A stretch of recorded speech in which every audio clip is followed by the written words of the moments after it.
Pas de mesures de police spécifiques pour les secteurs difficiles de la métropole, mais des avancées pour le matériel. Grenoble, Saint-Martin-d'Hères et Échirolles s'unissent néanmoins pour bénéficier totalement de la police de sécurité du quotidien.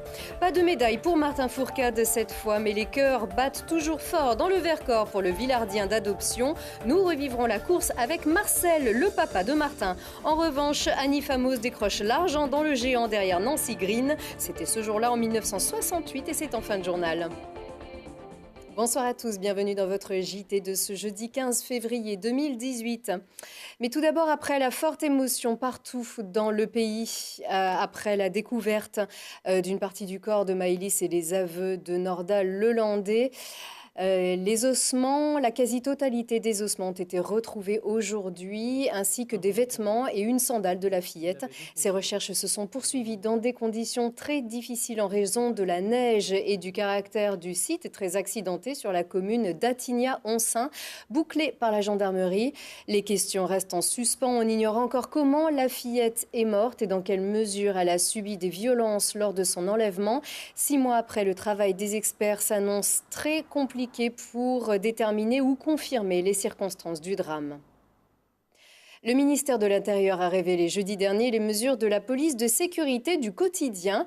Et mauvaise surprise pour la métropole qui ne figure pas parmi les 30 secteurs difficiles qui expérimentent des mesures spécifiques. En revanche, le territoire bénéficie d'avancées notables dans le cadre de cette réforme. Le point avec Olivier Escalon. La police de sécurité du quotidien, c'est une doctrine censée placer le service du citoyen au cœur du métier de policier et de gendarme. Elle s'accompagne de la création de 10 000 postes d'ici 2022 et de la suppression de tâches administratives pour les agents par exemple. Mais le point qui fait parler, c'est l'action renforcée dans 30 quartiers de reconquête républicaine. Et là, stupeur, aucun n'a été retenu dans le bassin grenoblois. Le maire de Saint-Martin-d'Hères, David Queyros, avait pourtant fait savoir son intérêt au président de la République en octobre. Courrier suivi d'une réponse rassurante. En effet, dans son courrier, dans sa réponse du 2 novembre, M. Macron lui-même écrit, je vous le lis, « Dans ce contexte, j'ai pris connaissance avec intérêt de votre démarche sur laquelle mes équipes n'ont pas manqué d'appeler mon attention. Et puis, vous indiquez que j'ai demandé au ministre d'État, ministre de l'Intérieur, de lui réserver une suite favorable. » D'où notre désappointement quand nous avons appris que nos territoires n'étaient pas retenus dans ce dispositif. Donc, ce qu'on demande aujourd'hui, c'est l'application et le respect de l'engagement pris par M. Macron. Devant la déconvenue, les maires de Grenoble, Saint-Martin-d'Hères et Échirolles ont écrit un courrier au président pour réclamer l'intégration de la métropole dans le dispositif. De son côté, le préfet présentait une autre partie du plan, de nouveaux outils connectés pour la police nationale, 140 smartphones et tablettes pour accélérer les procédures de contrôle et de verbalisation et 11 caméras piétons. Au sujet de l'expérimentation des quartiers de reconquête républicaine, il répond au maire. Moi je leur dis que d'abord rien n'est perdu puisque encore une fois il y aura 60 quartiers qui seront expérimentateurs, il y en aura 30 qui seront à nouveau choisis à partir de 2020, premier point. Deuxième point, c'est qu'il fallait choisir au niveau national 30 quartiers, qu'il fallait que ces quartiers soient distincts en population, en sociologie, en géographie et qu'il a bien fallu que le gouvernement fasse des choix. Et que le fait que Grenoble n'y soit pas ne veut pas dire justement que nous n'aurons pas tous les moyens nécessaires pour mettre en place la police de sécurité du quotidien. Ça veut dire simplement que pendant 2 ans, nous ne serons pas expérimentateurs comme beaucoup d'autres villes. La participation à l'expérimentation se serait traduite par une quinzaine de policiers supplémentaires dans le quartier concerné. Donc vous l'avez entendu, la prochaine vague de 30 quartiers de reconquête républicaine sera effective en 2020. Mais les maires de Grenoble, Saint-Martin-d'Hères et Échirolles demandent une audience à Gérard Collomb pour des explications, voire une intégration dans cette première vague. Une autre désillusion, cette fois on parle de sport. Martin Fourcade n'a pas dépassé aujourd'hui le record de 3 médailles d'or olympiques de Jean-Claude Killy. Pour des JO d'hiver bien sûr, le biathlète était en lice sur le 20 km et comme pour chaque course, l'auberge de son papa Marcel a fait le plein à Villard-de-Lans. Des clients et des supporters ont poussé très fort. Charlotte Faulkner et Mathias Arez ont suivi la course avec lui. Et pourquoi pas une deuxième médaille d'or pour ces JO? C'est en tout cas le souhait de tous ceux présents à l'auberge du papa de Martin Fourcade, Marcel. Entre 2 commandes, il réussit à garder un œil sur son fils et à chaque pas de tir, la ferveur s'accentue. La dernière, la dernière, la dernière. Yes! Wouh! Faites du bruit! Il va me faire péter le cœur, ce garçon. C'est pas mal, ça, ouais.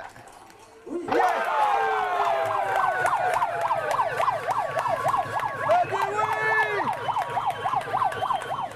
Des premiers résultats qui ne surprennent pas du tout son supporter numéro 1. Bah, j'ai envie de dire, voilà, fais-toi plaisir. Fais-toi plaisir, fais ce que tu sais faire, et c'est ce qu'il est justement en train de faire. Il est en train de nous faire une copie parfaite, il est en train de signer une partition digne de Mozart. C'est fabuleux, c'est ce qu'il arrive à faire, ce garçon est un extraterrestre. Martin signe une course parfaite, mais il s'en est fallu de peu de 2 petits tirs pour faire pencher la balance. Quelle précipitation! Ben, je me dis que ça tient encore à un fil avec un bon ski, ça peut rentrer. Maintenant, le destin n'est plus entre ses mains, il faut que les autres ratent aussi et il va falloir être très fort pour rattraper 2 minutes sur une épreuve de finale de olympique. À l'issue de la course, pas de médaille d'or, mais Marcel, comme Martin, en ont vu d'autres. Forcément un peu déçu parce qu'il avait dans les jambes et il avait au bout de la carabine cette finale olympique de l'individuel. Donc il avait montré sur la poursuite qu'il était en pleine forme. Et aujourd'hui, voilà, c'est une petite balle puisqu'on voit que sinon il aurait eu 20 secondes d'avance sur la concurrence. Une petite balle qui lui coûte très cher. Aujourd'hui, c'était pas le jour à Martin, c'est tout. Voilà, il a mis une de trop dehors. Que dire d'autre? Voilà, c'est le destin, c'est le biathlon. Une chose est sûre, le prochain rendez-vous à l'auberge est déjà donné pour dimanche prochain avec la Mastart. Et ce sera la dernière épreuve individuelle pour Martin. Il y aura également aussi 2 courses par relais la semaine prochaine. Les filles, elles aussi, ont déçu. Anaïs Chevalier a terminé 27e et Anaïs Bescon 30e du 15 km. Mais on peut cocoricoter aujourd'hui quand même autour d'un étudiant à Grenoble. Pierre Voltier, le snowboarder de Briançon, a décroché l'or dans l'épreuve du snowboard cross impérial. Pierre Voltier conserve le titre qu'il avait remporté à Sochi. C'est ici sa 4e participation à des Jeux Olympiques. Le Briançonnais poursuit à l'université Grenoble-Alpes une licence de géographie, aménagement et environnement. D'autres médailles françaises ont été décrochées par des Français au JO il y a 50 ans, jour pour jour. On retrouve Mathias Arez en direct du 15 février 1968 avec le style très décontracté de l'époque.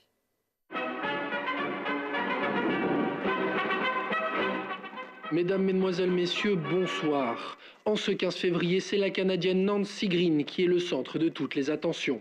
Championne du monde en titre du combiné, la skieuse remporte l'or du slalom géant. La Française Annie Famoz arrive 2e avec 3 secondes de retard sur Greene. Marielle Goatchel termine 7e. En biathlon, les Soviétiques emportent leur première médaille d'or. Dans le relais homme à haut rang, Alexander Tikhonov et ses compatriotes ont devancé les Norvégiens d'1 minute et laissé les Suédois à plus de 3. Il est important de souligner que le départ n'a pu se tenir à 8h30 comme prévu, mais à 14h en raison d'un épais brouillard. Et pour terminer ce journal télévisé, la rocambolesque épreuve de patinage de vitesse. Sur un anneau de vitesse noir de monde, les Norvégiens et les Hollandais se sont livrés une dure bataille. Le Scandinave Anton Mayer a même cru perdre son record du monde du 5000 mètres, mais c'était sans compter sur la persévérance du Norvégien qui l'a récupéré et par la même occasion empoché la médaille d'or. Merci de votre attention et je vous souhaite personnellement une agréable soirée. La flamme de 68, toujours aussi vive pendant quelques jours encore sur Télé Grenoble.